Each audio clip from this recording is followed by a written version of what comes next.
अऊज़ु बिल्लाहि मिनश्शैतानिर्रजीम बिस्मिल्लाहिर्रहमानिर्रहीम अल्हम्दुलिल्लाहि रब्बिल आलमीन वस्सलातु वस्सलामु अला अशरफिल अंबिया'i वल मुरसलीन सय्यिदिना व मौलाना अबुल क़ासिम मुहम्मद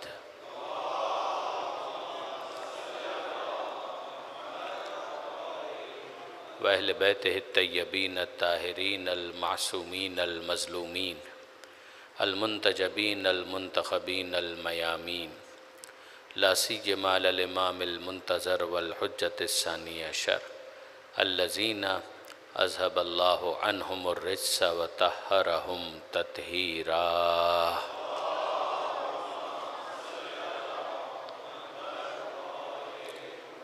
वल्लअनतु दाइमतुल बाक़ियतु अला अअदाइहिम अजमईन मिन यौम ज़ुल्मिहिम इला क़ियाम यौमिद्दीन।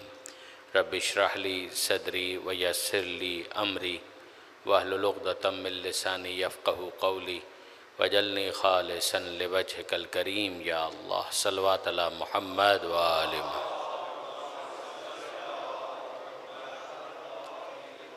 अम्मा बादु फ़क़द क़ाल अल्लाहु सुब्हानहु व तआला फ़िल क़ुरआनिल हकीम बिस्मिल्लाहिर्रहमानिर्रहीम ला तहसबन्नल्लज़ीना क़ुतिलू फ़ी सबीलिल्लाहि अमवाता बल अहयाउन इंद रब्बिहिम युरज़क़ून।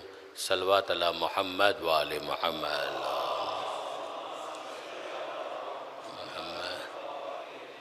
ब्रदरान अज़ीज़ व ख़ारान मोहतरम, माज़रत चाहता हूँ 5 मिनट की ताख़ीर ट्रैफ़िक की वजह से हुई। बहरहाल हम अपने मौजू के ऊपर बराह रास्त प्रोसीड करें। अब तक शहदाए करबला आशूर के दिन की प्रोसीडिंग्स के ज़िम्न में हमने डिस्कस किए और मैंने ये आपकी खिदमत में गुजारिश की कि इमाम की ज़िंदगी का ये अहम तरीन दिन चंद हिस्सों में मुनक़सिम होता है, तक़सीम होता है। एक वो हिस्सा है कि जिसमें इमाम की नमाज है, दुआएं हैं, इबादतें हैं। फिर उसके बाद जब आगाज़ हर्ब होता है खुतबात के बाद, तो फिर उसके बाद मुबारज़त का सिलसिला शुरू होता है। वहाँ से लेकर हमला ऊला तक का एक पूरा पीरियड है कि जिसको हमने डिस्कस किया। उसमें जो शहादतें थीं उनके ऊपर भी हमारी बात हुई। हमला ऊला के बाद से लेकर ज़ोहर तक का जो पीरियड है उसको हमने डिस्कस किया। उनमें जो शहादतें हुई उनके ऊपर बात हुई। फिर ज़ोहर के वक्त अबू सुमामा साइदी की ख्वाहिश पर, जो इमाम का यकीनन प्लान भी होगा, मगर अबू सुमामा साइदी ने उसके अंदर इनिशिएट किया, और जिसके बाद फिर नमाज ज़ोहर के लिए तवक़्क़ुफ़ करने की बातें हुई। उस मौके पर भी दुश्मन और यजीदी फ़ौजों ने तवक़्क़ुफ़ करने से इनकार कर दिया।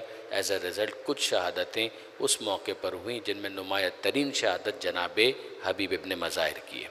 फिर उसके बाद नमाज ज़ोहर का अहतमाम, इंतज़ाम कि जिसके अंदर सईद बिन अब्दुल्ला और ज़ुहैर इब्न क़ैन आदि फोर्सेस के साथ सामने खड़े रहे, और इमाम ने बाकी साथियों को 1 रकत नमाज़ पढ़ाई। फिर 1 रकत नमाज के बाद उन्होंने अपनी नमाज को मुकम्मल किया और यहाँ से शिफ्टिंग हुई, मगर सईद बिन अब्दुल्ला उसी जगह पर डटे रहे, जमे रहे, और सबसे की पोजीशन पर वही थे। उनकी शहादत हुई और फिर कुछ और शहादतें, यहाँ तक कि कल हमने इमाम के तमाम जितने भी साथी जनाब अल्लामा सैयद अली नक़ी साहब ने अपनी किताब मुहारबा करबला के अंदर डिस्कस किए हैं, उनकी शहादतों के पर हमारी बात मुकम्मल हो गई।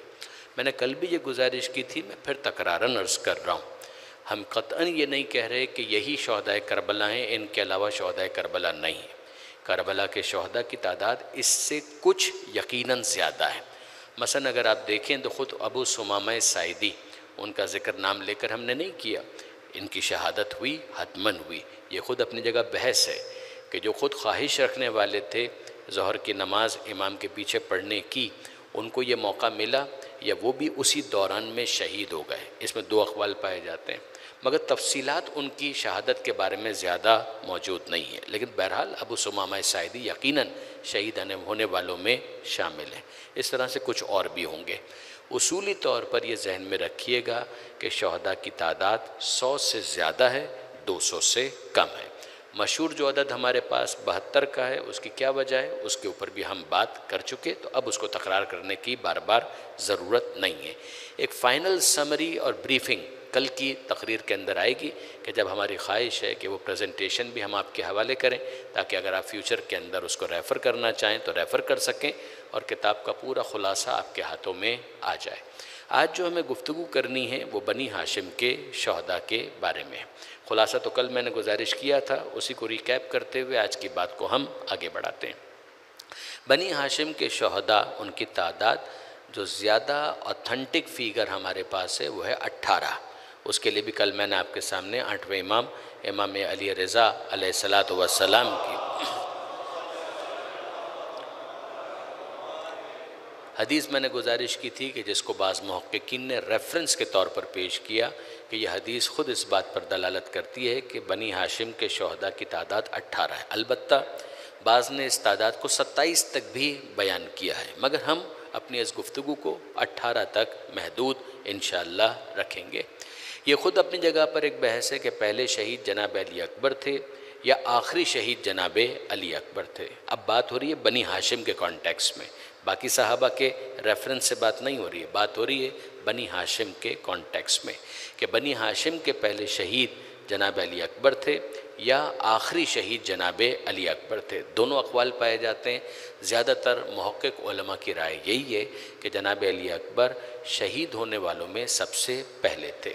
तरतीब एक मरतबा फिर अपने जहन में कायम कर लीजिए कि जनाब अली अकबर पहले शहीद, फिर उनके बाद औलाद मुस्लिम, औलाद मुस्लिम के बाद औलाद अकील, औलाद अकील के बाद औलाद जाफ़र, औलाद जाफ़र के बाद औलाद इमाम हसन, औलाद इमाम हसन के बाद औलाद अमीरुल मोमिनीन और औलाद अमीरुल मोमिनीन में सबसे आखिर में इमाम हुसैन।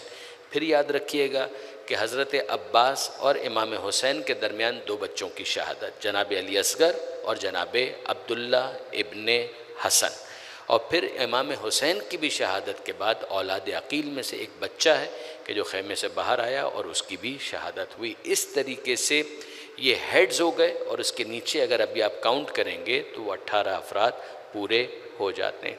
सबसे पहली शख्सियत जनाब अली अकबर की, ज़ाहिर है कि मैं इस वक्त उनके मसाइब नहीं पढ़ रहा, वैसे तो अगर आप गौर करें मक़तल है, आशूर है, उनकी शहादत का जिक्र हो रहा है तो दिल नम भी हो जाते हैं, आँखों में आंसू भी आ जाते हैं, वो सही है।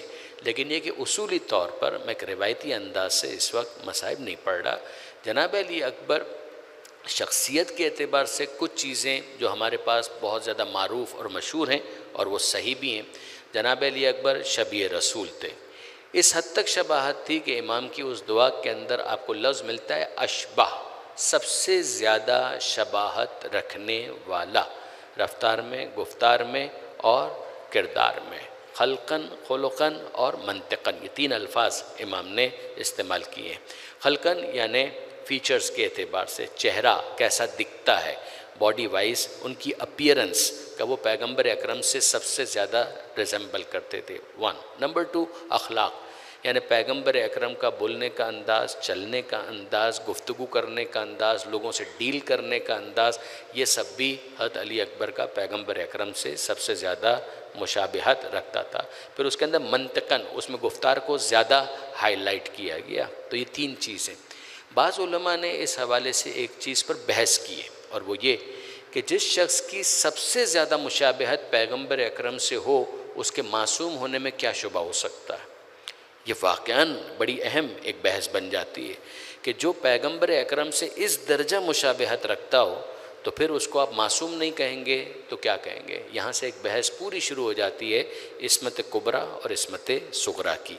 उसमें इस वक्त हम अपने आप को इंगेज नहीं कर रहे, मैं सिर्फ आपकी खिदमत में अर्ज़ ये कर रहा हूँ।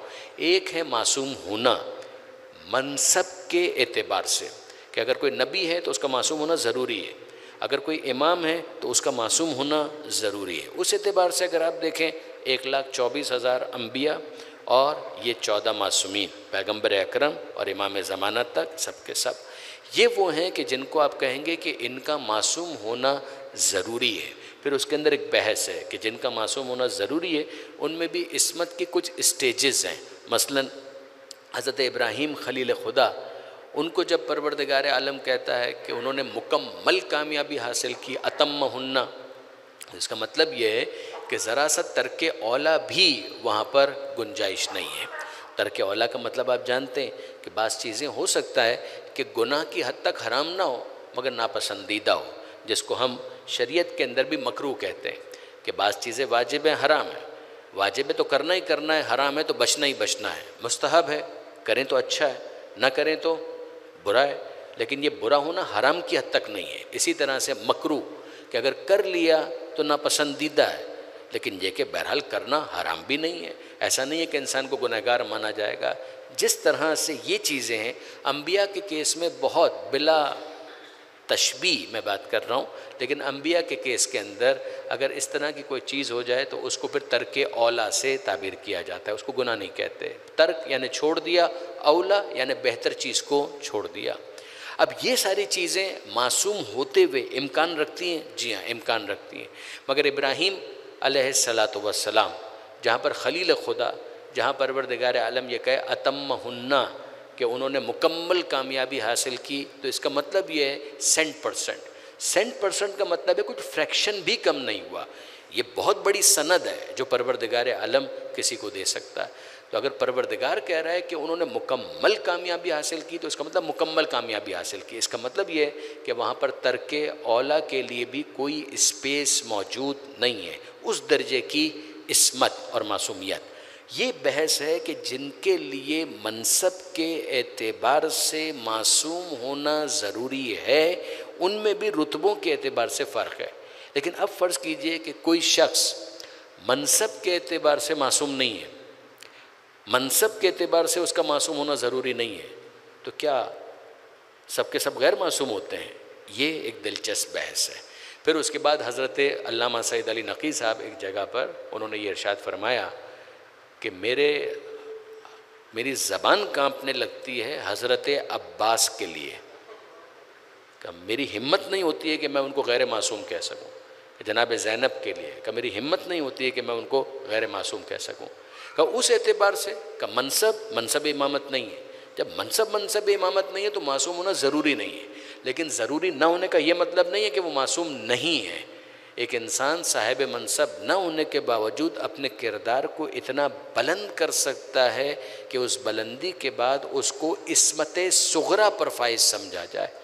ये हज़रत अब्बास, जनाब ज़ैनब, अब आप उसके बाद जो कुम में जनाब फ़ातिमा मासूमा सलामुल्लाह अलैहा, उनके नाम के साथ लाहिक़ा लगा हुआ है मासूमा, तो ज़ाहिर है मासूमा उनका होना मनसब के एतबार से नहीं है, ये किरदार की बुलंदी है।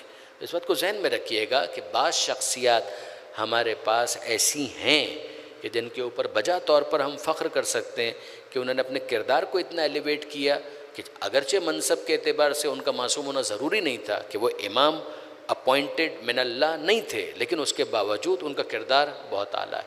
जनाब अली अकबर उस कैटेगरी के अंदर फॉल करते हैं, इसलिए कि ये जो इमाम ने सनद दी है ना, सबसे ज़्यादा शबाहत रखता है सूरत में, सीरत में, रफ्तार में, गुफ्तार में। तो फिर मासूम होने में क्या बाकी बचा? ये बाकायदा एक बहस की गई। जनाब अली अकबर के हवाले से एक दूसरी बहुत दिलचस्प बहस उनकी उम्र के बारे में। आमतौर पर मशहूर हमारे यहाँ 18 बरस है और उसके लिए भी दलाइल हैं, मगर ये याद रखिएगा एक कौल इसके अलावा भी है जिसके मुताबिक जनाब अली अकबर की एज एस्टिमेट की गई है तकरीबन 25-26 साल तक। मैं किसी कंट्रोवर्सी के अंदर ना पढ़ना चाहता हूँ, ना अपने आप को उलझाना चाहता हूँ, ना आपको इंगेज करना चाहता हूँ। चूँकि एक बात हो रही है लिहाजा मैं आपके सामने सिर्फ गुजारिश कर रहा हूँ कि याद रखिएगा कि जनाब अली अकबर के बारे में सिर्फ 18 बरस का कौल नहीं है। हाँ, 18 बरस का कौल ज़रूर है, मशहूर भी है, किताबों में भी आया है, लेकिन एक दूसरा कौल है कि जिसकी बुनियाद पर 25 साल तक भी उनकी एज को एस्टिमेट किया गया। इसी के साथ एक ऑफशूट लगा हुआ है, वो ये कि इमाम ज़ैनुल आबिदीन अलैहिस्सलाम के मुकाबले में जनाब अली अकबर बड़े थे या छोटे थे, इसका डायरेक्ट ताल्लुक़ उस बहस के साथ है। फिर उसके बाद बहस आती है कि जनाब इमाम ज़ैनुल आबिदीन अलैहिस्सलाम अगर बड़े नहीं थे तो कैसे मुमकिन है कि भाई छोटे हों और फिर इमाम हों। तो ये बात ज़हन में रखिएगा कि इसमें हमारे पास मयार एज वाइज बड़ा छोटा होना नहीं है, हमारे पास मयार है कि परवरदिगार आलम की निगाह इंतखाब जिस पर ठहरेगी, वो जिसको नबी कहेगा वो नबी होगा, वो जिसको इमाम कहेगा वो इमाम होगा। उसका इससे कोई ताल्लुक़ नहीं है कि एज वाइज कौन बड़ा है कौन छोटा है। तो ये याद रखिएगा कि जनाब अली अकबर के बारे में बहुत से मुहक्किक उलमा इस बात के कायल हैं कि जनाब अली अकबर एज वाइज जनाब सैयद सज्जाद से भी बड़े थे। तो अगर उनसे बड़े थे तो डेफिनेटली अगर आप इसका हिसाब किताब जोड़ें तो सैयद सज्जाद की विलादत है 38 हिजरी में, 38 हिजरी में। तो 38 हिजरी के हिसाब से अगर आप चलाएं तो फिर करबला में इमाम की एज तकरीबन 22-23 साल बनती है। तो 22-23 साल अगर चौथे इमाम की एज है तो जनाब अली अकबर की एज उनसे अगर ज़्यादा है तो इसका मतलब यह है कि 22-23 प्लस, तो समवेयर अराउंड उसको 25 साल भी एस्टिमेट किया गया है। मैं फिर आपसे अर्ज़ कर रहा हूँ कि इसका कोई ताल्लुक़ ईमानियात के साथ, अकायद के साथ नहीं है कि हम जनाब अली अकबर को 18 बरस का माने या 25 बरस का माने, ये एक तारीख़ का मसला है। लेकिन इतना तय है जवान थे, कड़ियल जवान थे, इस बारे में एक इख्तलाफ था, वो मैंने आपकी खिदमत में गुजारिश कर दिया। अब आइए उसके बाद बनु उमैया की पॉलिटिक्स कि जिसको वाक़अन समझने की ज़रूरत है। जनाब अली अकबर की वालदा जनाब लैला कज़न है यजीद की, यानी अगर आप दूसरे एतबार से देखें तो अमीर शाम उनके साथ ताल्लुक़ है, रिश्तेदारी है। जनाब लैला का किरदार इतना आला है कि अल्लामा सैयद अली नक़ी साहब ने ख़ुद अपनी किताब के अंदर ये लिखा कि ये हवाला उनके किरदार को देखने के बाद इंतहाई नागवार महसूस होता है, एक नागवार ज़मीमा जो लफ्ज़ उन्होंने इस्तेमाल किया। लेकिन अगर आप देखें तो बनु उमैया ने जनाब अली अकबर को ट्रैप करने की अपने ज़र्फ़ के मुताबिक कोशिश पूरी की। जैसे जनाब अब्बास के केस में आप जनाब अबुल फ़ज़ल अब्बास के हवाले से भी अगर देखेंगे तो आपको ये कोशिश नज़र आएगी कि जनाब अली अकबर को भी ट्रैप करने की कोशिश की, जनाब अब्बास को भी ट्रैप करने की कोशिश की। जनाब अब्बास के लिए दो अमान नामे भिजवाए गए, दो अमान। एक शेमर लेकर आया था दूर की रिश्तेदारी का हवाला देकर। इसी तरीके से एक और जिसका जिक्र कम होता है वो शख्स है अब्दुल्ला, ये भी बनी किलाब से था, इसका भी ताल्लुक़ जनाब उम्मुल बनीन के ख़ानदान से था। और इसने भी एक अमाननामा हासिल किया था कूफा में इब्न ज़ियाद से, और कोशिश की थी कि इस तरीके से हज़रत अब्बास को टेम्प्ट किया जा सके। मैंने कल भी ये कहा था या शायद परसों कि फ़िक्र हर कस बक़द्र हिम्मत ऊस, हर शख्स अपने थॉट्स के मुताबिक ही सोचता है, टपकेगा वही ज़र्फ़ से जो ज़र्फ़ में होगा। मगर आप जानते हैं कि शेमर भी जब आया और उसने कहा कहाँ हैं मेरे भांजे, कहाँ हैं, मैं उनसे बात करना चाहता हूँ, और हज़रत अब्बास अलैहिस्सलाम उनको रिस्पॉन्ड भी नहीं करना चाह रहे थे। तो उस मौके पर इमाम हुसैन ने कहा था कि अब्बास रिश्ते का, चाहे दूर का रिश्ता, कोई हवाला उसने दिया है ना, कम से कम उसकी बात सुनो कि वो क्या कह रहा है। और जब अबुल फ़ज़ल अब्बास गए तो उसने कहा कि तुम लोग क्यों लड़ रहे हो, तुम लोग हुसैन का साथ क्यों दे रहे हो, ये अमाननामा तुम्हारे लिए मौजूद है, आओ तुम्हारे लिए सेफ़ एग्ज़िट है, तुम लोग चले जाओ। तो उस मौके पर हज़रत अबुल फ़ज़ल अब्बास ने जो जवाब दिया था वो वाक़अन वही है जो उनकी ज़बान पर आना चाहिए था। उन्होंने कहा था कि मेरे लिए अमान है और फ़र्ज़ंद रसूल से जंग है, मैं तुझ पर भी लानत भेजता हूँ, तेरी अमान पर भी लानत भेजता हूँ। ये वो जवाब है कि जिसकी हम तवक्को करते हैं। इस तरफ अगर आप देखें, इस तरफ यानी वो जो दूसरा शख्स है अब्दुल्ला, उसका जो अमान नामा था उसको भी उन्होंने कहा कि हमें इब्न ज़ियाद की अमान की कोई ज़रूरत नहीं है, खुदा की अमान हमारे लिए बहुत काफ़ी है। दोनों को रिस्पॉन्ड किया। ये साजिशें थीं कि किसी तरीके से जनाब अब्बास को इमाम हुसैन से दूर किया जाए। फेलियर हुआ। दूसरी तरफ अगर आप देखें तो जनाब अली अकबर के केस में यजीद के ज़माने की बात नहीं कर रहा, यजीद से पहले अमीर शाम के ज़माने में हम देखते हैं कि दरबार में अमीर शाम के बाकायदा अली अकबर डिस्कस हो रहे हैं, यानी ये रिपोर्ट हुआ है जनाब अली अकबर को बाकायदा डिस्कस किया जाता था, बात होती थी जनाब अली अकबर के बारे में। बहुत मशहूर है कि एक मरतबा अमीर शाम किसी मूड में थे तो उन्होंने सब अपने साथियों से कहा तुम्हारे ख्याल में खिलाफत का सबसे ज़्यादा हकदार कौन है।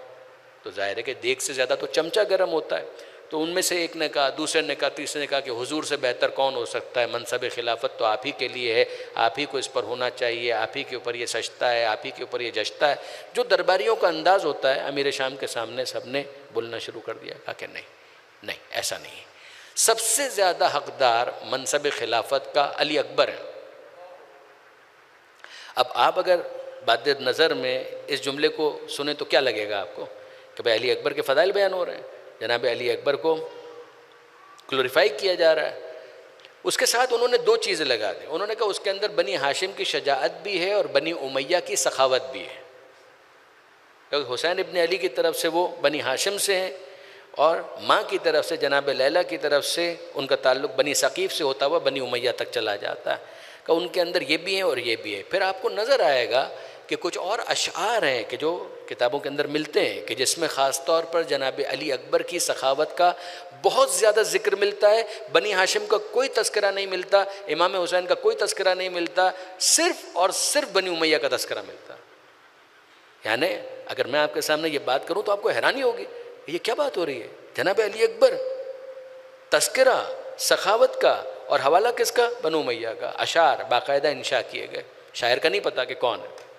अल्लामा ने इसके ऊपर जो अपनी तहकीक लिखी वो वाज़े कहते हैं कि रुझान मेरा इसी तरफ है कि महसूस ये होता है कि ये लिखने वाले ख़ुद बनु उमैया के शोहरा थे कि जो इस तरह से जनाब अली अकबर को पोर्ट्रे कर रहे थे कि इनडायरेक्ट उन तक मैसेज जाए कि आपकी शख्सियत बनु उमैया के लिए एक्सेप्टेबल है।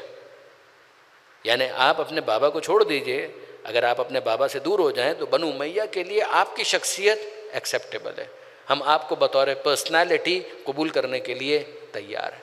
मगर वाक़यान जनाब अली अकबर ने आशूर के दिन जो रजस पढ़ा है ना, महसूस ये होता है कि उन तमाम तर साजिशों का जवाब अली अकबर ने अपने उस रजस के अंदर दिया। अना अली इब्नुल हुसैन इब्न अली नाहन व बैतिल्ला औला बिन नबी। वो कहते हैं कि मेरा तारुफ अगर जानना चाहते हो तो सुनो, मेरा नाम अली है, मेरे बाबा का नाम हुसैन है, मेरे दादा का नाम फिर अली है। आपको शायद लगे कि ये तो बिल्कुल सामने की बात है, इसमें बोलने का क्या है ना, यही तो इंपॉर्टेंट है कि इस तारुफ के अंदर बनु उमैया कहीं नहीं है, इसके अंदर बनु उमैया का कोई रेफरेंस नहीं है। वो कभी अशार इंशा करवाते हैं तो उसके अंदर सिर्फ बनु उमैया का तस्करा करते हैं, कभी ये कहते हैं कि जनाब अली बनी हाशिम और बनी उमैया इन दोनों का एक कॉम्बिनेशन, ये वो सारी चीज़ें। जनाब अली अकबर जो रजस पढ़ रहे हैं उस रजस के अंदर अपना तारुफ करवाते हैं, अना मैं कौन हूँ? अली। तुम्हें तो लफ्ज़ अली से भी चिढ़ है, मेरा नाम अली है। ये याद रखिएगा, नाम अली बच्चों का नहीं रखा जाता था, पाबंदी थी कि औलाद का नाम अली नहीं रखा जा सकता। उसमें जनाब अली अकबर अपना तारुफ कर, अना अली, पहले तो सुनो मेरा नाम अली है, दूसरी बात हुसैन का बेटा हूँ, तीसरी बात दादा का नाम अली है, नाहनो व बैतिल्ला औला बिन नबी, खुदा का घर काबा गवाह है, उसकी कसम खाकर कहता हूँ कि नबी से औलवियत हमको हासिल है, नबी से औलवियत, औला बिन नबी। आपने गौर फरमाया? और फिर उसके बाद वो फरमाते हैं कि हमारे दरमियान ला यहकुमु फीना इब्नुद्दाई, ये बदनसब की मजाल किया कि हमारे दरमियान हुकूमत करने का सोचता है, फ़ैसला करने के बारे में सोचता है, मैं उसके किसी फ़ैसले को कबूल नहीं करता। ये जनाब अली अकबर के जो जुमले हैं, ये एक तरह से उस पूरी साजिश को रिएक्ट करना है कि तुम मुझे ट्रैप करना चाहते हो इन जुमलों के ज़रिए से। तुम्हारा ख्याल था कि मैं तुम्हारे कहीं में आऊँगा, ये जो सबसे ज़्यादा शबाहत रखता है मुस्तफ़ा से रफ्तार में, गुफ्तार में, किरदार में, क्या उसके बारे में तुम ये तवक्को रखते हो? ये जनाब अली अकबर के जुमले। अब ज़ाहिर है कि वक्त तेज़ी के साथ गुजर रहा है, जनाब अली अकबर का तस्करा उस वक्त भी हमें नज़र आता है कि जब दौरान सफ़र यानी इमाम हुसैन के साथ जो एक ताल्लुक़ और बॉन्डिंग है उसको आप देखिए कि इमाम घोड़े के ऊपर बैठे हुए हैं, किसी मौके पर इमाम की आँख लग जाती है बैठे बैठे ही, तो उसकी पुष्ट पर ही तकिया करके कुछ देर के लिए इमाम को नींद आ जाती है। आँख खुलती है तो इमाम की ज़बान पर है इन्ना लिल्लाहि व इन्ना इलैहि राजिऊन, हम अल्लाह ही के लिए हैं, अल्लाह ही की बारगाह में हमें पलट कर जाना है। तो जनाब अली अकबर तेज़ी के साथ आए। इससे एक नतीजा निकाला गया कि इतना करीब थे कि इमाम ने ज़ाहिर इन्ना लिल्लाह कोई बावाज़ बुलंद तो नहीं कहा, घोड़े पर सवार हैं, आहिस्ता आवाज़ में इन्ना लिल्लाह व इन्ना इलैहि राजिऊन का, मगर इतना क्लोज चल रहे थे जनाब अली अकबर इमाम हुसैन से कि जिस तरह से साया करीबी होता है बिल्कुल उसी तरीके से फ़ौरन अपने घोड़े को करीब किया और कहा बाबा इस वक्त कलमे इस्तिरजा पढ़ने की कोई ख़ास वजह, मसलहत, सबब? तो इमाम हुसैन ने कहा कि हाँ बेटा, अभी मैंने ख्वाब देखा और वही ख़बर फिर हमें दी गई कि कोई ये आवाज़ लगा रहा था, सदा दे रहा था, काफ़िला जा रहा है और उसका वक्त आखिर करीब है, अन करीब ही अपने खुदा से मिलने वाला। तो उस वक्त जनाब अली अकबर ने कहा अलसना अलल हक़, क्या जुमले हैं कि बाबा क्या हम हक़ पर नहीं हैं? तो इमाम कहते हैं खुदा की कसम हम हक़ पर हैं। तो उसके बाद जनाब अली अकबर कहते हैं कि बाबा इज़न ला नुबाली, फिर उसके बाद हमको क्या परवाह, मौत हम पर आ गिरे या हम मौत पर जा गिरे। अगर आप गौर करें, यही जुमला आपने तकरीबन मौलाए कायनात के हवाले से नहीं सुना। अबू तालिब के बेटे को इस बात की परवाह नहीं है कि मौत उस पर आ गिरे या वो मौत पर जा गिरे।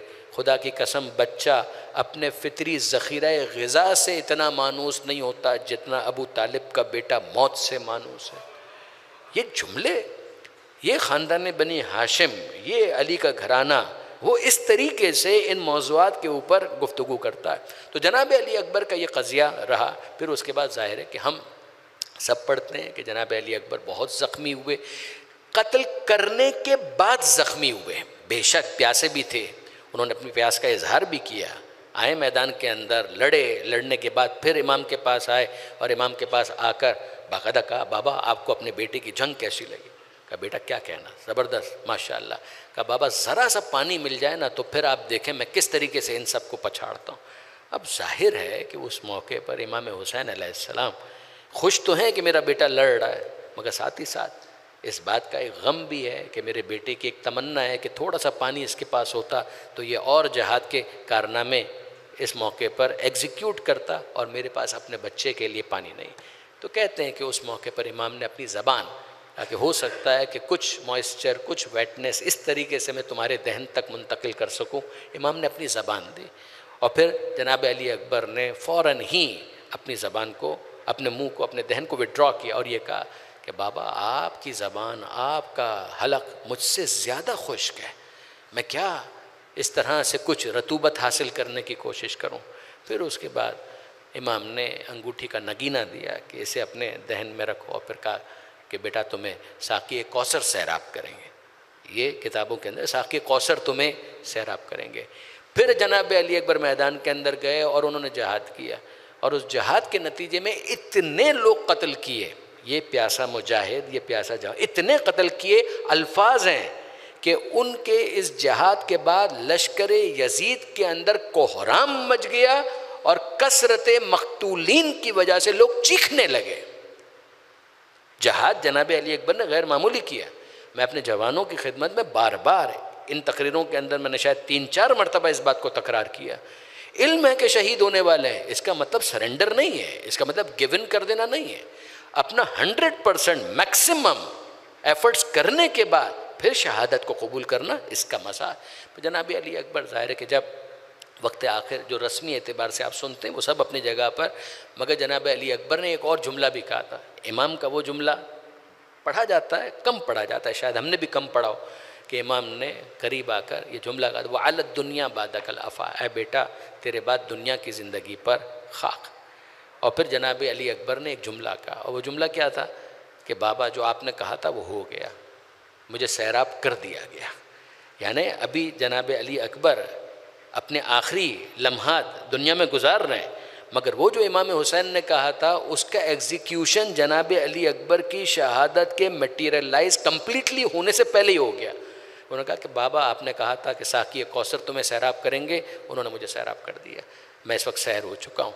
और उनके हाथ में एक और जाम भी है और वो ये कह रहे हैं कि ये दूसरा जाम मेरे हुसैन के लिए, कि मेरा हुसैन बहुत प्यासा है कि जैसे वो आएगा तो उसे भी मैं सैराब करूँगा। ये जनाब अली अकबर की शहादत, उसमें उनकी पुश्त पर भी नेज़े का तस्करा ख़ास तौर पर मिलता है। हमारे यहाँ ज़्यादा मशहूर सीने का तस्करा है, मगर पुश्त का भी जिक्र ख़ास तौर पर मिलता है। फिर जनाब अली अकबर की शहादत हो गई। जनाब अली अकबर की शहादत के बाद फ़ौरन ही बाज़ बच्चे खेमों से बाहर आए। ज़ाहिर है कि ये ज़िक्र आमतौर पर नहीं होता। उनके अंदर जनाब मुस्लिम का एक बच्चा भी था जिसका नाम था अब्दुल्ला इब्ने मुस्लिम। कमसिन थे या टीन एजर थे, बाज़ उलमा का ये कौल है कि बहुत छोटे थे, कमसिन थे, और बाज़ का कौल है कि नहीं टीन एजर थे, बाज़ ने उनका रजस भी लिखा है। लेकिन बहरहाल ये बच्चा उस मौके पर शहीद हुआ जिसका नाम है अब्दुल्ला इब्ने मुस्लिम। आप तरतीब जहन में यकीनन महफूज किए हुए होंगे कि जनाब अली अकबर के बाद औलाद मुस्लिम में से 2 जिनका तस्करा मिलता है, अब्दुल्ला इब्ने मुस्लिम, ये फ़ौरन ही शहीद हुए। और इनकी शहादत के बारे में लिखा है कि जब उस बच्चे ने महसूस किया कि तीर मेरी पेशानी की तरफ आ रहा है तो उसने अपना हाथ पेशानी की तरफ कर लिया, जिसका नतीजा ये निकला कि वो तीर उनकी पेशानी और उनके हाथ दोनों को छेदता हुआ उनकी पेशानी के अंदर पेवस्त हुआ, यानी हाथ को छेदता हुआ पेवस्त हो गया। ये एक तरह से आप यूँ समझ लीजिए कि प्रो दिया उनके हाथ को उनकी पेशानी के साथ। इतनी देर में एक और तीर आया कि जो उनके सीने पे लगा, वो बच्चा फिर वहीं पर शहीद हो गया। उसके बाद फिर औलाद तालिबीन ये लफ्ज़ इस्तेमाल हुआ कि अबू तालिब की औलाद में से बहुत से यंगस्टर्स उस मौके पर मैदान में आए और इमाम हुसैन अलैहिस्सलाम ने भी उनसे कहा कि हाँ मेरे चचा के फ़र्जंदों, मौत के मरहले को सर करो। उनमें से एक थे जनाब मोहम्मद इब्ने मुस्लिम, ये जनाब मुस्लिम बिन अकील के दूसरे बेटे, और थोड़ी इनकी एज यकीनन ज़्यादा थी और इनको भी एक नेज़े से शहीद किया गया। अब ज़ाहिर है कि ये जनाब मुस्लिम बिन अकील के दो बच्चे, इनके अलावा दो बच्चों का तज़किरा वो आप कूफ़ा के हवाले से अलग से सुनते हैं, लेकिन ये है कि ये जो करबला के अंदर कैटेगोरिकली जिनकी शहादत हुई है मैं उनका ज़िक्र कर रहा हूँ। फिर उसके बाद औलाद अकील, औलाद अकील में से भी दो हैं जो इस वक्त शहीद हुए।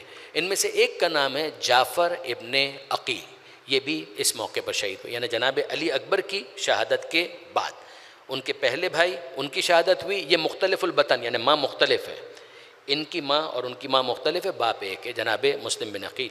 इन्होंने भी आकर बाकायदा रजस पढ़ा, अनल गुलामुल अब्तही अत्तालबी, मैं एक जवान हूँ, मेरा ताल्लुक़ ख़ानदान अबू तालिब से है। मिन माशरिन फ़ी हाशिमिन मिन गालिबिन, हम ख़ानदान बनी हाशिम से हैं, हम गालिब आने वाले हैं। नानो हक्कन सादतुज़ ज़वाइब, हम वो हैं कि जो कबाइल के सरदार हैं। हाज़ा हुसैन अतयबुल अताइब, और इस वक्त जिसकी तरफ से मैं लड़ रहा हूँ वो ये हुसैन है जो पाकीज़ा अफराद में पाकीज़ा तरीन शख्सियत अगर है तो हुसैन इब्ने अली की है। ये कहते हुए वो हमला कर रहे थे। इनके बारे में ये सराहत भी मिलती है कि 2 से लेकर 15 तक उन्होंने दुश्मनों को कत्ल किया और फिर उसके बाद उन्होंने भी शहादत को कबूल किया, शहीद हुए। फिर उनके बाद एक और शख्सियत इन्हीं के भाई अब्दुर्रहमान बिन अकील, जाफ़र बिन अकील थे, ये अब्दुर्रहमान बिन अकील हैं। इनके बारे में ज़्यादा तफसीलात नहीं मिलती, इतना मिलता है बहुत सौ को कत्ल किया और फिर आखिर वो भी शहीद हुए। उनके बाद हैं औलाद जाफ़र, जनाब अली अकबर, औलाद मुस्लिम, औलाद अकील और अब औलाद जाफ़र। औलाद जाफ़र का मतलब क्या है? औलाद अब्दुल्ला इब्न जाफ़र, यानी जाफ़र तैयार, जनाब जाफ़र तैयार ग़ज़वा मूता के शहीद, जनाब जाफ़र के फ़र्जंद अब्दुल्ला, जनाब अब्दुल्ला के 2 बेटे औन और मोहम्मद। अब ज़ाहिर है कि मैं फिर तवक्को करूँगा, पढ़े लिखे अफराद मेरे सामने मौजूद हैं, जो मैं बयान कर रहा हूँ उसमें अगर ज़रा सी कोई चीज़ थोड़ी सी हटकर अगर हो जो आप आम तौर पर सुना करते हैं तो परेशान मत होइएगा। जनाब औन और मोहम्मद, ज़ाहिर है कि ये अब्दुल्ला इब्न जाफ़र तैयार के बेटे हैं, इसमें कोई शक और शुबा नहीं है। जनाब ज़ैनब ने इन दोनों को अपने बच्चों की तरह ही रखा है, इसमें भी कोई शक और शुबा नहीं है। क्या ये जनाब ज़ैनब के हकीकी बेटे थे या इनमें से एक जनाब ज़ैनब के फ़र्जंद हैं और दूसरे एक और माँ से थे? इसमें उलमा की राय ज़्यादातर ये है कि औन जनाब ज़ैनब के बेटे थे और मोहम्मद की वालिदा का नाम है खौसा। जनाब ज़ैनब आम तौर पे मशहूर यही है कि दोनों जनाब ज़ैनब के फ़र्जंदान थे। क्या इसका तज़किरा किताबों में मिलता है? बिल्कुल मिलता है। इसका भी तज़किरा आपको किताबों के अंदर मिल जाएगा कि औन और मोहम्मद दोनों जनाब ज़ैनब के फ़र्जंदान थे। मगर जो मुहक़्क़िक़ उलमा इस बारे में बयान करते हैं वो कहते हैं कि जनाब औन यकीनन जनाब ज़ैनब के बतन से थे, मोहम्मद जनाब ज़ैनब के हकीकी फ़र्जंद नहीं थे, मगर तहत नज़ारत जनाब ज़ैनब थे। जनाब अब्दुल्ला इब्न जाफ़र तैयार ने इन्हीं के हवाले किया हुआ था और जनाब ज़ैनब इन दोनों बच्चों में कोई फ़र्क नहीं करती थी कि ये मेरा हकीकी बेटा है और ये दूसरी माँ से है। ऐसा कोई फ़र्क जनाब ज़ैनब की तरफ से नहीं होता था। उनको तैयार भी जनाब ज़ैनब ने किया, तरबियत भी जनाब ज़ैनब ने की, मैदान में भी जनाब ज़ैनब ने भेजा, और ये वो बच्चे हैं कि जिन्होंने कईयों को कत्ल किया फिर उसके बाद शहीद हुए। ये एक बहस है कि दोनों साथ गए मैदान के अंदर। आम तौर पर हमारे यहाँ जब मसाइब को पढ़ा जाता है तो इसी तरीके से बयान किया जाता है और वो भी कौल मिलता है। एक कौल ये भी है कि दोनों अलग अलग मैदान में गए थे। एक ज़ियारत है, उसके अंदर भी जो अल्फाज हैं वो ऐसे ही हैं कि जिसके अंदर कहा गया कि एक दूसरे के पीछे जाने वालों पर हमारा सलाम, नाम लिया बाकायदा, और उसके अंदर शहदाए करबला की ज़ियारत में उनको इस तरीके से सलाम किया गया। ये भी याद रखिएगा कि अब्दुल्ला इब्न जाफ़र तैयार ख़ुद जो करबला में नहीं पहुंच पाए, उनकी सेहत, उनकी तबीयत, दूसरे मसाइल जिसकी वजह से वो मदीना मुनव्वरा में रहे। मगर वो हमेशा इस बात पर फ़ख्र करते थे, वो इस बात पर फ़ख्र करते थे। यहाँ तक कि इस वाक़े को ख़ास तौर पर अब्दुल्ला के केस के अंदर हाईलाइट किया गया कि जनाब अब्दुल्ला इब्न जाफ़र तैयार का एक ग़ुलाम था कि जिसने एक बदतमीज़ी की। करबला के वाक़े के बाद जब ये लुटा हुआ काफ़िला मदीना मुनव्वरा पहुँचा है और लोग ताज़ियत के लिए आना शुरू हुए, तो अब्दुल्ला इब्न जाफ़र तैयार सोगवार थे, तो वो भी ताज़ियत के लिए बैठे थे, लोग उनके पास भी आ रहे थे। तो औन मोहम्मद का जब ज़िक्र होता था और किसी ने उनके ऊपर होने वाले मज़ालिम का तज़किरा किया, तो एक उनका ग़ुलाम था कि जिसने उस मौके पर बदतमीज़ी की। वो बदतमीज़ी क्या थी? इमाम हुसैन के हवाले से गुस्ताखी की। कहा कि ये सारे मसाइब हमारे घराने में आए हुसैन इब्न अली की वजह से, ना वो करबला जाते और ना ही ये बच्चे कत्ल होते। तो उस मौके पर अल्फाज हैं, अल्फाज ये हैं कि जनाब अब्दुल्ला इब्न जाफ़र तैयार को जो जूता नज़र आया वही उठाकर उसको मारा और उसको सज़ा दी। उसने कहा तेरी ये मजाल कि तूने हुसैन के बारे में ये बातें कहीं, खुदा की कसम मुझे अफसोस और दुख इस बात का है कि मैं करबला में क्यों ना था कि मैं अपनी जान हुसैन इब्न अली के ऊपर कुर्बान करता। कहा आपके दोनों बेटे मारे गए? कहा इसी बात की मुझे खुशी है कि कम से कम मेरी नयाबत में मेरी नुमाइंदगी करते हुए मेरे दोनों बेटे, मेरे दोनों बच्चे मौजूद थे कि जिन्होंने अपनी जान हुसैन इब्न अली के ऊपर कुर्बान की। इसी बात की मुझे खुशी है। और ये अल्फाज भी ज़ियारतनामे के अंदर मौजूद हैं, अस्सलामु अला मुहम्मद इब्न अब्दुल्ला इब्न जाफ़र अशाहिद मकाना अबी है, कि हमारा आप पर सलाम हो कि आप वो हैं कि जिन्होंने अपने वालिद की नुमाइंदगी करते हुए करबला में अपनी जानें हुसैन इब्न अली के ऊपर कुर्बान की। तो ये जनाब औन और जनाब मोहम्मद। बाकी तो ज़ाहिर है कि गैर मारूफ शख्सियात नहीं है, औन और मोहम्मद को आप जानते हैं, इससे ज़्यादा बयान करने की ज़रूरत नहीं है। फिर उसके बाद औलाद इमाम हसन। ये याद रखिएगा कि औलाद इमाम हसन में से कम 3 का तज़किरा ज़रूर मिलता है कि जो करबला में शहीद हुए। एक जनाब कासिम, एक अबू बकर इब्ने हसन और एक जनाब अब्दुल्ला इब्ने हसन। जनाब कासिम शहीद हुए, उनके बाद अबू बकर इब्ने हसन और फिर अब्दुल्ला इब्ने हसन। वो आप जानते हैं कि हज़रत अली असगर की शहादत के बाद जब इमाम शहीद होने वाले थे, उस मौके पर जनाब अब्दुल्ला इब्ने हसन शहीद हुए और हम डिस्कस भी इसको कर चुके हैं। तो ये जो कज़िया है, इसमें जनाब कासिम, उनकी शख्सियत गैर मारूफ नहीं है, आप जानते हैं, उसके हवाले से उनके मसाइब भी पढ़े जाते हैं। ये बहस हमेशा से रही है जनाब कासिम के अक़्द के हवाले से। मैं कोई इस वक्त डिटेल गुफ्तगू इस मौजू के ऊपर नहीं कर रहा, लेकिन ये बात याद रखिएगा कि ऐसा नहीं है कि जनाब कासिम के अक़्द के हवाले से कोई ताज़ा डिस्कशन हुआ है कि जो पिछले 10-15 सालों में इनिशिएट हुआ ना। ये बहस हमेशा से चलती रही है, यानी जब से चीज़ें मुनज़्ज़म होकर हमारे सामने आ रही हैं, उसमें हम देखते हैं उलमा के हमेशा से बर्र सग़ीर के अंदर भी 2 गिरोह रहे हैं। एक गिरोह इस बात का कायल रहा है कि नहीं अक़्द वाली रिवायत मोतबर है, दूसरे कहते हैं कि नहीं अक़्द वाली रिवायत जो है हम कबूल नहीं करते हैं। दोनों सूरतों में जनाब कासिम की शहादत मुसल्लम, लेकिन अक़्द वाली एक बहस अपनी जगह मौजूद है। यहाँ मैं आपकी खिदमत में सिर्फ इशारा करके आगे बढ़ूँगा कि जो उलमा अक़्द के कायल हैं वो सेलिब्रेशन के कायल नहीं हैं। यानी हम तो ज़ाहिर है कि याद मनाते हुए बाज़ मरासिम के अंदर ये बातें आती हैं कि भाई ज़ाहिर है कि उस मौके पर ये नहीं हो सका, तो एक हमारी तमन्ना है कि काश यूँ होता, काश यूँ होता, काश यूँ होता। उसके अंदर भी कल्चर भी इन्वॉल्व हो जाता है। बेशक ये सारी बातें कल्चरली इन्फ्लुएंस होती हैं, उसमें कोई हरज नहीं है जब तक ये मामला हराम तक ना पहुँचे। इसमें मैं अपने उन दोस्तों को भी जो रिफ़ॉर्म्स को पसंद करते हैं और रिफ़ॉर्म्स होने चाहिए जायज़ हुदूद के अंदर, लेकिन मैं ये नसीहत और ताकीद ज़रूर करूँगा कि ब्लाइंडली इस मामले में भी आगे ना बढ़ें। ऐसा ना हो कि आप एक रिफ़ॉर्म करने की कोशिश करें और उसके नतीजे में एक मैस हो जाए, कभी ये ना करें। चीज़ों को वाइजली हैंडल करने की कोशिश करें। जो चीज़ शरीयत ने हराम नहीं की है उसको आप भी हराम ना कहें। जहाँ तक मरासिम अज़ा का ताल्लुक़ है, उसके अंदर बहुत सारी चीज़ें शबी हैं, ये दूसरी चीज़ें हैं जो इंसान के हुज़्न व गम को बढ़ाने वाली हैं। जो चीज़ ऐसी है उसके ऊपर मोतरज़ ना हो, उसके ऊपर खामा का एतराज़ ना करें। हाँ, वो चीज़ जो शरीयत से टकरा रही हो उसके ऊपर एतराज़ किसी हुदूद के अंदर बनता है। उसका बेहतरीन जो मयार है, मीज़ान है, वो ये है कि मराजे का उसके बारे में फ़तवा क्या है। हर एक अपने मर्जे के फ़तवे के मुताबिक अपनी ज़िम्मेदारी को मुतय्यन करे और आगे बढ़े।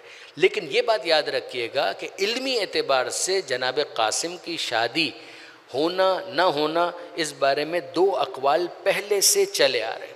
आपको शायद हैरानी होगी, लेकिन मैं आपकी खिदमत में अर्ज़ करता हूँ, अल्लामा सैयद अली नक़ी साहब का रुझान इसी तरफ था। वो अक़्द के कायल थे, उन्होंने उसके बारे में लिखा भी, आप उनकी किताबें देख डालिए, शहीद इंसानियत के अंदर भी, मुहरब करबला के अंदर भी, शहदा करबला के अंदर भी, और उसके अंदर उन्होंने समझाया है कि यहाँ पर अक़्द से अगर आप ये समझ रहे हैं कि कोई सेलिब्रेशन हो रहा था, कोई पटाखे फूट रहे थे, या मिसाल के तौर पर कोई डांडिया हो रहा था, माफ़ी चाहता हूँ, जिसकी वैसे भी मशरूइयत के बारे में एक बहस हो सकती है, लेकिन अगर आप ये समझ रहे हैं ऐसा कुछ भी नहीं हो रहा था।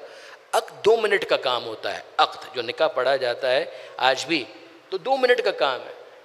2 मिनट के अंदर अक़्द पढ़ा जा सकता है। उसके अंदर 2 जुमले हैं, अनकाह तो मौक्किलती बे मौक्किल का हाजा अल महरिल मुअय्यनिल मालूम, ये एक जुमला है। कबिल तो निकाह ले मौक्किली हाजा अल महरिल मुअय्यनिल मालूम, ये दूसरा जुमला है। अल्लाह अल्लाह खैर सल्ला, अक़्द हो गया। अगर आप ये समझ रहे हैं कि नहीं इसके अलावा जब तक और बहुत सारे लवाजिमात ना हो तब तक अक़्द नहीं होता, नहीं, ऐसा कुछ भी नहीं है। वो इमाम हसन मुश्तबा अलैहिस्सलाम की वसीयत थी कि जिसको फ़िक़ही एतबार से अगर आप देखें तो वसी के लिए वसीयत को कबूल करने के बाद उसको एग्जीक्यूट करना ज़रूरी हो जाता है जब उसको महसूस हो कि अब वक्त इतना कम रह गया है कि अब अगर नहीं किया तो ये काम नहीं हो पाएगा। तो इसका कोई ताल्लुक़ उसके साथ नहीं है कि अभी बच्चों की एज ही क्या थी, शादी की उम्र ही नहीं थी। आप गलत समझ रहे हैं। आप ये समझ रहे हैं कि शादी के किसी तकाज़े को पूरा करने के लिए यह अक़्द किया जा रहा था ना, ये वसीयत के ऊपर अमल करने की अहमियत को समझाने के लिए अक़्द किया जा रहा था कि जब कोई शख्स वसी बनता है, वसीयत कबूल करता है, तो फिर उसके ऊपर अमल करना उसके लिए ज़रूरी होता है। ये 2 भाइयों के लिए थी, हसन मुसन्ना के लिए भी और कासिम के लिए भी, कि दोनों बेटियां, एक बेटी उनसे मंसूब, एक इनसे मंसूब। हसन मुसन्ना की एज हो चुकी थी तो पहले ये काम हो गया था। एक दूसरी बेटी जनाब कासिम से मंसूब थी। अब अगर इस काम को अंजाम ना दिया जाए तो ज़ाहिर है कि इस वसीयत के ऊपर फिर अमल भी नहीं हो पाएगा और एक वाजिब उसके ऊपर अमल रह जाएगा। तो ये पूरी एक फ़िक़ही डिबेट है। आप पढ़ना चाहें तो शहदा करबला के अंदर और मुहरब करबला के अंदर इसकी तफसील को आप देख सकते हैं। मैं इस बहस को इससे ज़्यादा तुलानी नहीं करना चाहूँगा, लेकिन जनाब कासिम की भी मज़लूमाना शहादत फिर होती है। अबू बकर बिन हसन के बारे में और इसी तरीके से हज़रत अब्बास के एक भाई का नाम उस्मान है, इनके बारे में एक तबसरा ज़रूर याद रखिएगा। और वो क्या, ये आम तौर पर इस चीज़ को एक्सप्लॉइट किया जाता है। वो कहते अरे ये नाम उनके नाम पर रखा, ये नाम उनके नाम पर रखा गया। आपको कैसे पता चला कि ये नाम उनके नाम पर रखा गया था? How would you know? आपको कैसे पता चला? किसी रिवायत के अंदर आया तो हमें दिखाइए, हम देखना चाहेंगे किन के नाम पर रखा गया। ये आपको किसने कहा? जैसे हज़रत अब्बास के भाई हैं उस्मान, उनके बारे में मौला के जुमले हैं, उनके बारे में तो मौला की सराहत है कि मैंने अपने इस बेटे का नाम उस्मान रखा किन के नाम पर?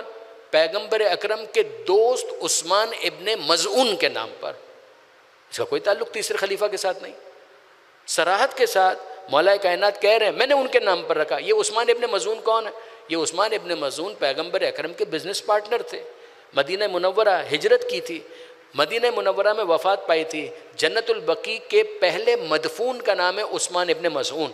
पैगंबर अकरम को इतने पसंद थे कि पैगंबर अकरम ने बाद में अपने घर के बाज़ रिश्तेदारों को दफन करते हुए, ये जुमला का, मसलन इब्राहीम जो जनाब मारिया किप्तिया के वतन से थे, जब उनको दफन किया तो ये जुमला का मुल्हक हो जाओ अपने बुज़ुर्ग उस्मान इब्ने मज़ऊन के साथ। इतना पैगंबर अकरम उनको लाइक करते थे, पसंद करते थे। एक नाम है जो जनरल है। उस ज़माने के अंदर जब वो नाम लिया जाता था तो किसी के जहन में कोई ख़ास शख्सियत नहीं आती थी, वो नाम रखे गए। आज अगर आप ये नाम रखना चाहेंगे तो आपके जहन में फ़ौरन कोई ख़ास शख्सियत आ जाएगी। इसलिए हम लोग पसंद नहीं करते कि उन नामों को नाम के तौर पर अपनी औलाद के लिए पसंद करें। वरना इंसाफ़न उस ज़माने में, मैंने यजीद के बारे में कहा, ख़ुद लफ्ज़ यजीद अगर आप देखें, आज मैं कहूँ यजीद, फ़ौरन आपके जहन में किसका नाम आएगा? कातिल इमाम हुसैन। करबला के शहदा में जो शहीद हुए आप सुन चुके हैं, नाम यजीद था। वो क्या यजीद उन्होंने नाम अमीर शाम के बेटे के नाम पर रखा था? Of course not. आज मैं अगर आपसे कहूँ अब्दुल रहमान नाम रखना कैसा है तो आप क्या कहेंगे? कोई ख़राबी नहीं है, नाम रखा जा सकता है। अब मैं आपको याद दिलाऊं, मौला के कातिल का क्या नाम है? अब्दुल रहमान इब्ने मुलजिम। इब्ने मुलजिम कहूँगा आप फ़ौरन कहेंगे मौला का कातिल। अब्दुल रहमान आपके जहन में नहीं आएगा। अब्दुल रहमान इब्ने मुलजिम पूरा नाम अगर लिया जाए आपके जहन में आ जाएगा। ये चीज़ें होती हैं कल्चरल, कि जब इस मौके पर एक फ़िज़ा ये बन गई कि अब्दुल रहमान अगर कहा जाए तो किसी के जहन में मौला का कातिल नहीं आता, तो आप अब्दुल रहमान नाम रखें, हमें कोई एतराज़ नहीं। लेकिन अगर फ़िज़ा ऐसी बन जाए अब्दुल रहमान अली का कातिल, तो हम कहेंगे कि नहीं, बिल्कुल नहीं, फिर ये नाम नहीं रखना चाहिए, इसलिए कि इसके रखने से अली का कातिल जहन के अंदर आता है। इस वजह से आप मेरी बात समझ रहे हैं। मैंने अशरा उला की एक मजलिस के अंदर भी इस बात को समझाने के लिए एक मिसाल दी थी। मेरे अपने फ़र्जंद का नाम है रियाज़, माशाअल्लाह, रियाज़ दाऊदानी साहब, वो खुद भी मजलिस से पढ़ते हैं। अब मैं आपसे कहूँ उनका नाम रियाज़ है, आपने कहा सामने से पकड़कर, अरे मौलाना आपके सऊदी अरब से ताल्लुकात बहुत अच्छे हैं, बुरे भी नहीं है, इंसाफ की बात, लेकिन ये आपने ये कैसे जज किया कि ताल्लुकात बहुत अच्छे हैं? कहा आपने उनके दारुल हुकूमत रियाज़ के नाम पर अपने फ़र्जंद का नाम रियाज़ रख दिया। इन्ना लिल्लाहि व इन्ना इलैहि राजिऊन। बेटा मेरा है, नाम मैंने रखा है, फ़ैसला आप करेंगे कि मैंने किसके नाम पर नाम रखा है। मैंने अपने एक मरहूम दोस्त के नाम पर, वाक़ई इत्तेफाक से वो मेरे स्कूल फ्रेंड थे और बहुत अर्ली एज में उनका इंतकाल हो गया था, मैंने उसकी मोहब्बत में, उसकी याद में अपने बड़े फ़र्जंद का नाम रियाज़ रखा। आप अगर आकर मुझसे ये कहें आपने सऊदी अरब के दारुल हुकूमत रियाज़ के नाम पर अपने बेटे का नाम रियाज़ रखा, तो मैं आपके लिए दुआए खैर कर सकता हूँ, इसके अलावा मैं क्या कर सकता हूँ? जब मेरे बेटे का नाम है मुझसे पूछिए, अली के बेटे का नाम है अली से पूछिए। अली बता रहे हैं कि उस्मान इब्ने मज़ऊन के नाम पर रखा, तो आपको हक़ क्या है कि इनके और उनके नाम के बारे में फ़ैसला करें कि इनके नाम पर रखा या उनके नाम पर रखा? यही मामला अबू बकर बिन हसन का भी।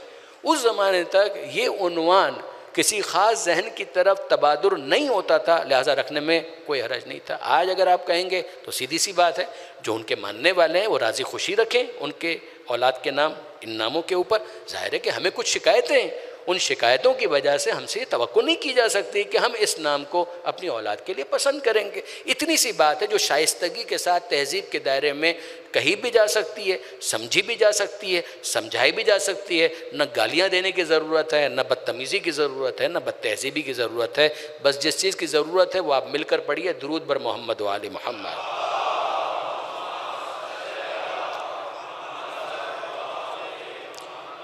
फिर उनके बाद एक और अमीरुल मोमिनीन की औलाद में मोहम्मद औसत, ये अमीरुल मोमिनीन की औलाद का बयान शुरू हो रहा है। मोहम्मद औसत, इनकी वालिदा का नाम है अमामा। ये नाम मुमकिन है कि आपने सुना हो। ये अमामा कौन है? जनाब खातून जन्नत हज़रत बीबी फ़ातिमा ज़हरा सलामुल्लाह अलैहा।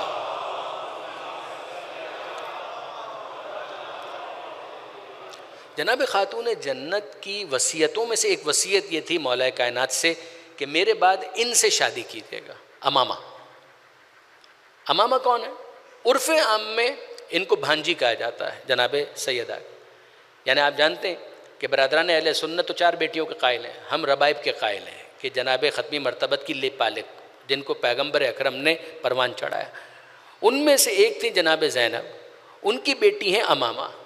उनसे जनाब सैयदा ने वसीयत की थी मौला कायनात को कि वो मेरे बच्चों पर ज़्यादा मेहरबान है, मैं पसंद करती हूँ कि मेरे बाद इनसे आप निकाह कीजिएगा। ये जनाब अमामा खातून जन्नत के बाद मौला कायनात के अक़्द में आई, मौला कायनात ने इनसे शादी की, फिर इनसे एक बेटा पैदा हुआ जिसका नाम था मोहम्मद औसत।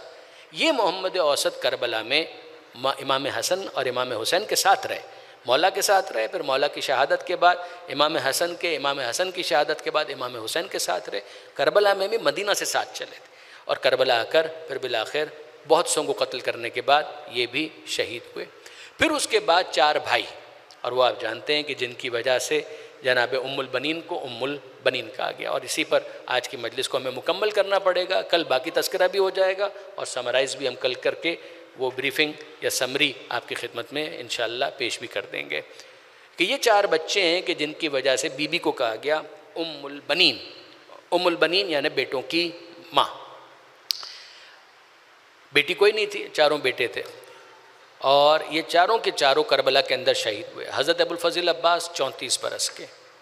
फिर उसके बाद जो 3 भाई हैं उनमें 25, 23 और 21, अब्दुल्ला, उस्मान और जाफ़र, ये 3 भाई।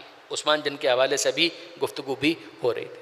करबला का निज़ाम आप समझ चुके। आबिस इब्न शबीब शाकरी शोज़ब के हवाले से जो मैंने बात गुजारिश की थी कि जो अज़ीज़ है उसको पहले क़ुरबान करो, इस सवाब को भी हासिल करो, फिर अपनी क़ुरबानी खुदा की बारगाह में पेश करो। तो जनाब अब्बास ने भी पहले अपने भाइयों को कहा कि अगर तुम्हारी कोई औलाद होती तो तुम पहले अपनी औलाद को भेजते, फिर तुम जाते, तो अब तुम्हारी कोई औलाद तो है नहीं, तो तुम्हारा गम उठाने के लिए मैं मौजूद हूँ। तुम लोग एक एक करके मैदान में जाओ। एक एक करके तीनों भाई मैदान में गए और उन तीनों ने शहादत का जाम नोश किया। यहाँ तक कि फिर आप जानते हैं कि हज़रत अबुल फज़ल अब्बास वो आए इमाम हुसैन के पास और आकर ये कहा कि अब ज़िंदगी से सैर हो चुका फ़र्ज़ंद रसूल, इजाज़त दीजिए कि मैं भी अपनी जान खुदा की बारगाह में नज़र करूँ। तो इमाम ने कहा कि अगर भैया कुछ करना चाहते हो तो पानी की सबील करो। और वो आप सुनते हैं कि जनाब अब्बास गए और बिलाखिर दोनों बाजू कलम हुए और जनाब सकीना की जो उम्मीद थी, आस थी, वो टूटी। जनाब अबुल फज़ल अब्बास के एक बेटे का नाम है फ़ज़ल, जिनकी वजह से उनकी कुनियत है अबुल फ़ज़ल। उनके एक और बेटे का नाम है उबैदुल्लाह। ये जनाब उबैदुल्लाह का तस्करा ख़ास तौर पर आता है जनाब उम्मुल बनीन के हवाले से। यानी ये मैंने क्या कहा, जनाब उम्मुल बनीन के हवाले से। किस हवाले से? जनाब उम्मुल बनीन के मरसियों का तस्करा आपने सुना होगा। उसके अंदर अल्फाज ये हैं कि उम्मुल बनीन अपने अब्बास के फ़र्जंद उबैदुल्लाह को लिए हुए जनाब सैयदा की कब्र पर आए और आकर जनाब सैयदा को पुरसा दिया। वो फिर मशहूर मरसिए शुरू हो जाते हैं। उसी पर आज की मजलिस में मुकम्मल कर दूँगा कि जनाब उम्मुल बनीन का मरवान दुश्मन अहले बैत वो सुन रहा है कि एक बीबी आई और आकर उसने कहा, ऐ बीबी फ़ातिमा ज़हरा, मैं आपको आपके बेटे अब्बास का पुरसा दे दूँ। तो मरवान ने महल बनी हाशिम से आने वाली इस खातून का ये जुमला सुना। मदीना का कोई शख्स नज़र आया। मेरा तो कोई ताल्लुक़ नहीं है अहले बैत के साथ, इतना तो मैं भी जानता हूँ कि अब्बास उम्मुल बनीन के बेटे हैं, फ़ातिमा ज़हरा के नहीं है। ये बीबी अजीब है, आई हैं महल बनी हाशिम से और क़ब्र सैयदा को मुखातब करके कह रही हैं, मैं आपको आपके बेटे अब्बास का पुरसा देती हूँ। इनको इतना नहीं पता अब्बास उम्मुल बनीन का बेटा है। वो मदीने का रहने वाला ज़ार ज़ार रोने लगा। उसने कहा, मरवान तुझे नहीं मालूम ये जो पुरसा पेश कर रही हैं वो ख़ुद उम्मुल बनीन, मगर उम्मुल बनीन जानती हैं कि जन्म मैंने दिया है, मगर फ़ातिमा ज़हरा ने अब्बास को इस दुनिया में आने से बहुत पहले अपना बेटा करार दिया कि मेरे बतन से है मगर बेटा फ़ातिमा ज़हरा का है। और फिर उसके बाद जनाब उम्मुल बनीन के जो बहन है वो भी वाक़ईन अजीब हैं कि ये बीबी जिसने अपनी पूरी नस्ल चारों बेटे कुर्बान कर दिए हुसैन इब्न अली के ऊपर, और फिर उसके बाद कभी ये कहती हैं, ऐ लोगों काश मुझे पता होता कि क्या कैफियत थी मेरे अब्बास की जब उसे कत्ल किया जा रहा था। मुझे मालूम है उसके दोनों बाजू कलम हो चुके थे, अगर उसके बाजू सलामत होते तो किसी की मजाल नहीं थी। कभी कहती हैं, ऐ लोगों वह का अफसोस तुम्हारे हाल पर, मुझे अब उम्मुल बनीन मत कहा करो। उम्मुल बनीन का मतलब है बेटों की माँ। अब वो बेटे कहाँ रहे कि जिनकी वजह से मुझे उम्मुल बनीन कहा जाता था। कभी ये मरसिया है, कभी वो मरसिया है। फिर एक मरसिया बहुत अजीब है कि जिस पर मजलिस मुकम्मल हो रही है कि जनाब उम्मुल बनीन हज़रत अबुल फज़ल अब्बास को मुखातब करके कहती हैं, ऐ मेरे लाल अब्बास, ये लोग मुझे कहते हैं तू मारा गया, तेरी माँ को यकीन नहीं आता। मैंने तुझे जन्म दिया है, मैंने तुझे परवान चढ़ाया, मैंने तुझे दूध पिला, मैं जानती हूँ मेरा अब्बास क्या। लोग कहते हैं तू मारा गया, तेरी माँ को यकीन नहीं आता। हाँ, यकीन आने लगता है कि तू मारा गया। पहले का यकीन नहीं आता, फिर कहती हैं यकीन आने लगता है कि तू मारा गया जब मैं सुनती हूँ बीमार इमाम का बिस्तर खींचा गया। कि मेरा अब्बास ज़िंदा होता तो किसी की मजाल थी कि सईद सज्जाद को अज़ियत दे। और मेरे लाल तेरी माँ को और यकीन आ जाता है कि तू मारा गया जब मैं सुनती हूँ कि ज़ैनब की चादर छिन गया। अगर मेरा अब्बास ज़िंदा होता किसी की मजाल थी कि शहज़ादी की चादर पर हाथ डाल। और तेरी माँ को पूरा यकीन आ जाता है कि तू मारा गया जब मैं सुनती हूँ सकीना को तमाचे लगे। कि अगर मेरा अब्बास ज़िंदा होता तो किसकी मजाल थी कि छोटी शहज़ादी को तमाचे मारे। अला लानतुल्लाह अला ज़ालिमीन।